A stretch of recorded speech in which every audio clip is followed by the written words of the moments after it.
اعوذ باللہ من الشیطان الرجیم بسم اللہ الرحمن الرحیم۔ سب سے پہلے تو میں MSO پاکستان کا شکر گزار ہوں کہ انہوں نے آج مری کے مقام پر آل پارٹیز طلبہ کانفرنس کا انعقاد کیا، اور ہمیشہ کی طرح چاہے طلبہ بحالی یا کشمیر کا موضوع ہو یا کوئی بھی اہم موضوع، MSO پاکستان نے ہمیشہ طلبہ کو متحد کرنے میں اپنا کردار ادا کیا۔ اور میں آج اپنی خوش قسمتی سمجھتا ہوں کہ میرے درمیان پاکستان کے طلبہ تنظیموں کے قائدین، صف اول کے قائدین، شہید سیالوی کی صورت میں جو پاکستان کا چمکتا ستارہ ہے، اور اسی طرح سردار صاحب سردار مظہر ہو گئے اور مولانا سمیع الحق کے فرزند یہاں پہ تشریف رکھتے ہیں، اور دیگر تمام طلبہ تنظیموں کے نوجوان، اور آپ کی گفتگو لفظ بے لفظ میں نے غور سے سنی، اور ماشاءاللہ مجھے فخر ہے کہ آج پاکستان میں وہ دستیاب قیادت جس کی کمی ہمیشہ محسوس کی جاتی تھی، ہم کوستے تو ایک دوسرے کی سیاسی جماعتوں کو ہیں، لیکن ہمارے پاس الٹرنیٹ نہیں تھا، لیکن الحمدللہ آج میں آپ قائدین کو دیکھ کے میرا سر بھی فخر سے بلند ہوا، اور مجھے خوشی بھی ہوئی کہ آپ نظریہ پاکستان کے محافظ ہیں، آپ کلمے کے بنیاد پر بننے والے ملک لا الہ الا اللہ محمد رسول اللہ اور حضور صلی اللہ علیہ وسلم کی ناموس کی اگر بات کی جائے تو میں نے جو آپ کے خیالات سنے تو آج امت مسلمہ کا سر آپ نے فخر سے بلند کیا، اور میں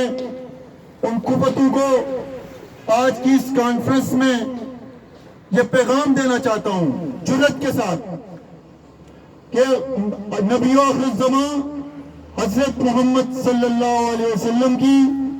جو کہ خاتم النبیین ہیں، اگر قادیانی ہوں یا کوئی بھی، اگر حضور صلی اللہ علیہ وسلم کی ذات پر حملہ کیا گیا اور اس کا سوچا بھی گیا، اس کا تصور بھی کیا گیا، تو یہ آج کی طلبہ کانفرنس اس عزم کا اظہار کرتی ہے، ہم وہ زبان گدی سے کھینچ کے باہر نکال دیں گے۔ اور میرے دوستو، میں ایجنڈے پہ آتا ہوں۔ پاکستان میں تعلیمی طلبہ کے حقوق کی جہاں پہ بات کی جاتی ہے تو میری جماعت پاکستان مسلم لیگ نون MSF کے نوجوان اور آپ سب مل کر ہمیشہ طلبہ کے حقوق کی بات کرتے ہیں۔ وہاں تعلیمی نظام میں جو مثبت تبدیلیوں کی ضرورت ہے تو میں سمجھتا ہوں قرآن مجید کو بنیاد بنایا جائے، قرآن مجید فرقان حمید اس کو بنیاد بنایا جائے تو پاکستان میں جدید، یہاں میں میرے ساتھی دوست بھائی نے ذکر کیا جدید تعلیم، اور میں بالکل اس چیز سے متفق ہوں، لیکن بنیاد قرآن مجید کو بنا کر نصاب تعلیم میں مثبت تبدیلیاں وقت کی ضرورت ہے۔ جیسے میرے بھائی شہید سیالوی کی تقریر کے بعد میں آگے ان سے ذکر کر رہا تھا، میں سمجھتا ہوں انہوں نے کنکلوژن کر لیا تمام باتوں کا، لیکن معیار تعلیم اور یکساں نصاب تعلیم کے لیے ضروری ہے کہ طلبہ تنظیموں کے جو نمائندگان ہیں، ان کی تجاویز ہیں، ان کو حکومتی سطح پر ہماری ان تجاویز پر عمل کیا جائے تو انشاءاللہ آپ کلمے کے بنیاد پر بننے والے اس ملک میں بھی مثبت تبدیلیاں دیکھیں گے۔ اور ہمیں اس تعلیم کی ضرورت نہیں ہے جو عورت کے سر سے دوپٹہ اتار دے، اس تعلیم سے جاہل رہنا بہتر ہے، جہالت بہتر ہے۔ جو ہماری عورت کے سر پہ سے دوپٹہ اتار دے. آج یونیورسٹیز کا حال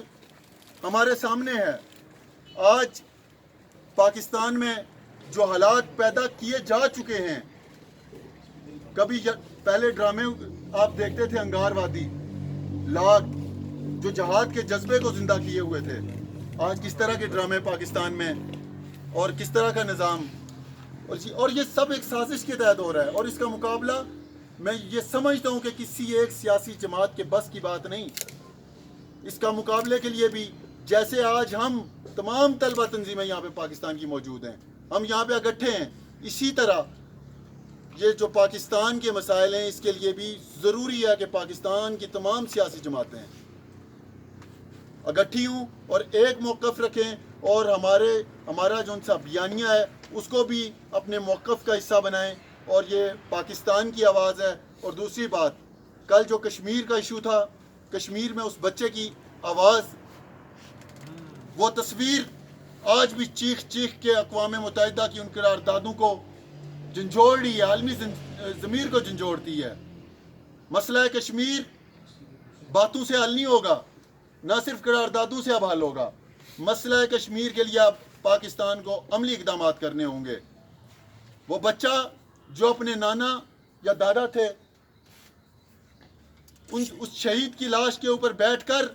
ایک بہت بڑا پیغام چھوڑ کے گیا. اور اسے جب ایک خاتون نے سوال کیا کیسے مارا،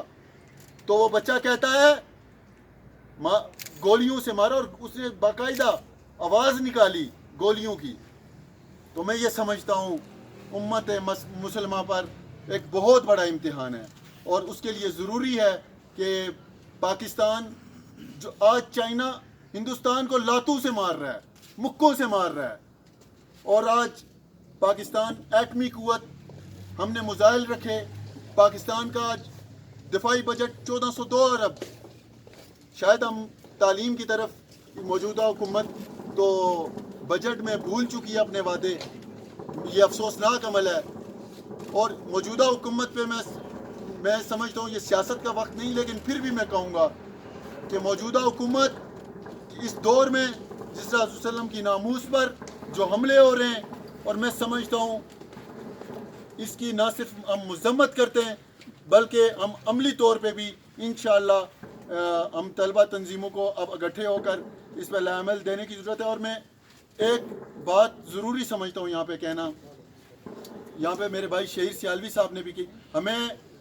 طلبہ کو ایک پلیٹ فارم پر متحد ہونا ہوگا.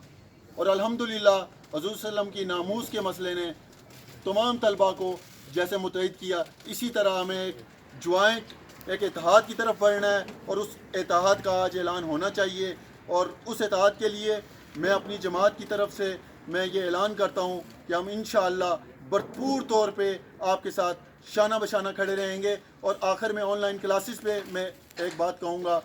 کہ آن لائن کلاسز کا مسئلہ کاش کہ اچھا ہوتا جب یہ کووڈ آیا تھا تو طلبہ کے ان نمائندگان کو حکومت بلا لیتی.